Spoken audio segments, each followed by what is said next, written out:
et bienvenue dans cette nouvelle vidéo recette. Dans cette vidéo, je vais vous apprendre à fabriquer votre pesto 100% maison. Pour cela, vous aurez besoin de l'ail des ours. L'ail des ours, les feuilles d'ail des ours ressemblent à peu près à ça. Donc attention si vous cherchez votre ail des ours vous-même. L'ail des ours, les feuilles ressemblent exactement à celles du muguet qui est mortel. Donc pour distinguer les deux plantes, vous avez deux possibilités. Soit distinguer les fleurs comme ici et ici, donc là c'est l'ail des ours, là c'est le muguet, et par les feuilles. Donc je vais vous montrer.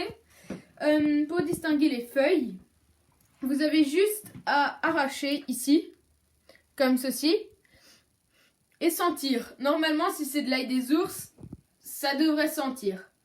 Donc, ça devrait sentir l'ail. Donc, pour vérifier que tout est de l'ail, par exemple, moi je les ai cherchés dans la forêt, je vais devoir ouvrir chaque feuille pour sentir si ça sent l'ail. Donc, toutes les feuilles sont vérifiées. Maintenant, on peut passer à l'action. Donc, pour la recette, nous avons besoin d'ail des ours bien vérifié que c'est pas du muguet, d'huile d'olive, de poivre, de sel. Bon, le poivre n'est pas 100% essentiel car l'ail des ours est très fort en goût.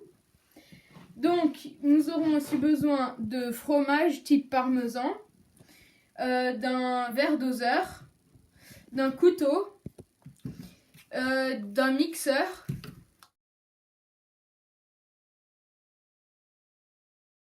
Donc, pour la première étape, vous allez devoir couper votre ail des ours en petites lamelles, comme ceci.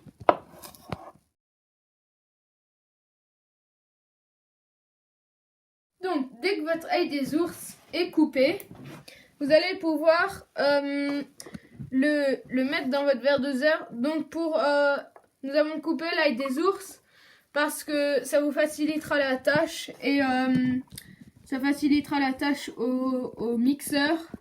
Ça sera moins difficile pour lui de tout mixer. Voilà. Donc, vous allez ajouter ça et le parmesan.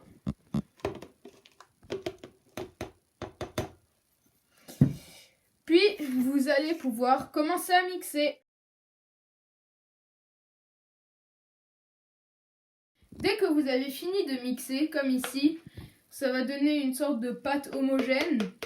Vous allez pouvoir ajouter l'huile. Donc là, il n'y en a plus énormément. Donc, normalement, il faudrait en mettre plus. Mais j'en ai déjà mis un peu avant pour faciliter le mixage.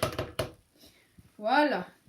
Maintenant, vous allez pouvoir mélanger jusqu'à avoir une pâte mi-liquide, mi-solide, on va dire. Donc, voilà. Dès que vous avez fini de bien mélanger, vous allez juste devoir mettre un peu de sel et de poivre dans votre pesto. Donc, le poivre, allez-y vraiment doucement parce que l'ail des ours est très fort. Vous pouvez même goûter là.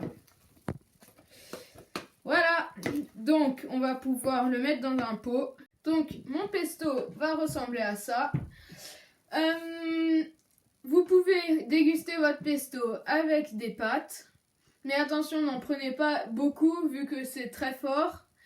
Ou avec du pain, donc vous prenez une tartine de pain, du beurre et vous mettez du pesto. Merci d'avoir regardé cette vidéo. N'hésitez pas à liker, à partager et à commenter. Et pour louper aucune des prochaines vidéos, abonnez-vous et activez la petite cloche.